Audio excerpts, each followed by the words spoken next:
If you have ever wondered why your claim got shut down or why the VA said not enough evidence, even though you know that it is service related, right? This episode is for you. Stick around because by the end of this podcast, you'll have a clear roadmap to avoid these pitfalls and strengthen your VA claim. Thank you for your service. Okay.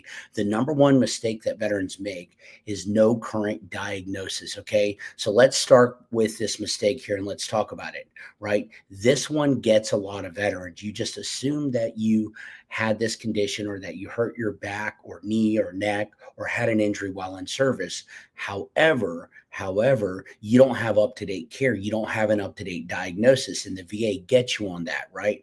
Remember, if you have more than a year out of service or a year since your injury, make sure that you have up-to-date care. Make sure that you have an up-to-date diagnosis, okay? Don't just assume. Remember, you're not the doctor. A doctor needs to diagnose you. You need to have medical evidence. You need to have the paperwork showing that you are absolutely diagnosed, okay? And you might even say, well, I was treated for this injury back in service, so that should be enough. No, it's not going to just be enough because you were just treated a couple of times or a few times in service, okay?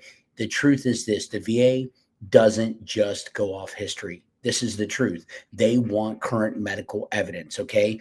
No diagnosis equals no service connection, which ultimately ends up in a denial. It's as simple as that, okay? The fix: what do you do to fix this? Make sure you see a doctor, right? VA or private. Make sure your records are up to date. Make sure that you have a diagnosis with what you're going for and get your condition formally diagnosed, okay?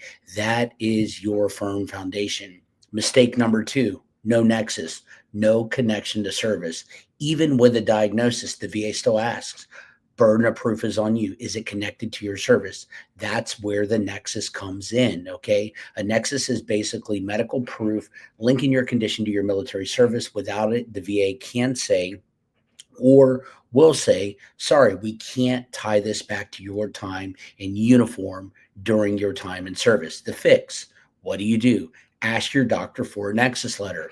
Make sure they use the VA's magic words, okay? It's at least as likely as not that this condition was caused by your military service. That single phrase can change your whole case in its entirety, okay? You need to have a nexus, okay? Mistake number three: skipping or blowing off compensation and pension exams. Okay. Just had somebody, a company told them that they just need to skip that CMP exam. It ended up in a denial. That was very bad advice. A compensation and pension exam, right, is needed sometimes to verify symptoms, to verify diagnosis. Again, the CMP examiners do work for the Department of Veterans Affairs. So their best interest, I would say, is the Department of Veterans Affairs. But a CMP exam is not always a bad thing. I've actually seen CMP exams go in the favor of the veteran, even with a nexus letter. So just because you have a nexus letter or a DBQ and you're submitting a fully developed claim does not mean that you will not get a compensation and pension exam. And just because you do is not necessarily a bad thing. What is happening is there's a lot of fraud, and the VA wants to make sure that the evidence presented is accurate, that it's not fraudulent, right? And they're trying to give you the rating that they can possibly give you that is accurate with your symptomology of whatever condition it is that you are filing for. So it's very, very important to not skip or blow off those CMP exams. Okay. I cannot stress this enough. Okay. If you miss your compensation and pension exam, the VA almost always denies your claim. Even if you show up, but you downplay your symptoms, the examiner writes that down and it will hurt you. The fix: show up early, bring notes, be specific, be honest, don't exaggerate, don't lie, but don't minimize either. If your knee hurts every day and limit your walking, say exactly that. Mistake number four: weak or incomplete evidence. Okay. This is a big one. Incomplete or weak evidence is a no-go. A lot of veterans think that just submitting the application is enough. That's a myth. That's a lie. That's a no-go. But the VA isn't in the business of filing in the blanks for you. The burden of proof lies on you. You veterans need to understand this. If you don't hand them evidence, guess what? They'll deny it. Evidence can be medical records. Evidence can be service treatment records. Evidence can be buddy statements. Evidence can be even personal journals showing how your condition impacts and affects you. Here's what you need to do to avoid this and to fix this. Treat your claim like a legal case, okay? The more documentation that you provide, the stronger that it gets. If you need help, reach out. Look in the description of this video. We are here to serve and to help you to the best of our abilities to have the best case going forward to the Department of Veteran Affairs.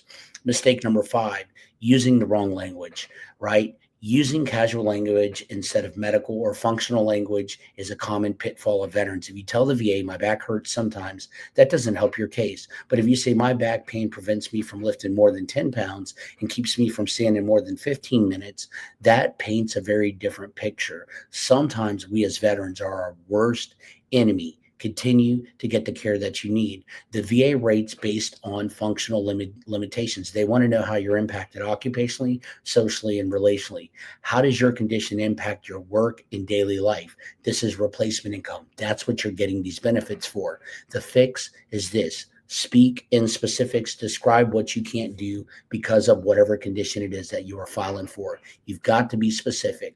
Don't minimize, don't over exaggerate. Mistake number 6, giving up after a denial. Okay, this one breaks my heart because many veterans get discouraged and quit after their first denial. And honestly, the VA does count on that. But here's the truth. Most successful claims actually happen during the appeals process. There's clear and unmistakable errors. There's duty to assist errors, right? You can provide new and relevant evidence to support your claim. Maybe you just need a next letter. Maybe you need the right evidence. Maybe you need up-to-date care, but don't give up. You've got options: higher level review, supplemental claim with new evidence, or an appeal to the Board of Veterans Appeals. But do not give up. Think of a denial as just another step in the process, not the end of the world or the end of the road. You determine that fate. Okay, you determine that fate. Absolutely. And mistake number 7 is going at it alone. Finally, you do not want to do that if you don't know what you're doing, because you're going to make that much more of a harder mountain to climb. You can file your claim solo, but the VA system is built on red tape, deadlines, and loopholes. If you don't know the process, it's very easy to miss something small that sinks your claim and blowing it up altogether, right? Work, get the help that you need, be treated fairly, get what you need so that you're in the best position to win your claim. Make sure that you're comfortable with who you're working with. You're not a dollar sign, but make sure that you get the help. You have to understand, everybody helping people does get paid to do claims, rightfully so. However, make sure that it's fair to you, right? Get the help that you need so that you win your claim right the first time. So let me recap these 7 mistakes. Number 1, no current diagnosis is a hindrance. Number 2, no nexus to service can ruin your claim. Number 3, skipping C&P exams can cause an automatic denial. Number 4, weak or incomplete evidence. You don't want that. Number 5, using the wrong language, right, can kill your case. Number 6, giving up after a denial. Don't do that. Number 7, going at it alone. Avoid these and give yourself the best shot at winning your claim, okay? That's all that I've got for you today. I hope this helps you. Like, subscribe, comment, hit that notification bell, share this out with someone that can use this information, right? We are in this together. I am a veteran serving veterans. Your benefits are not a handout. They're something you've earned through service, so do not settle for less and don't stop fighting for what's yours, right? Until next time, I'm out of here. I hope that this helps you, and thank you for your service.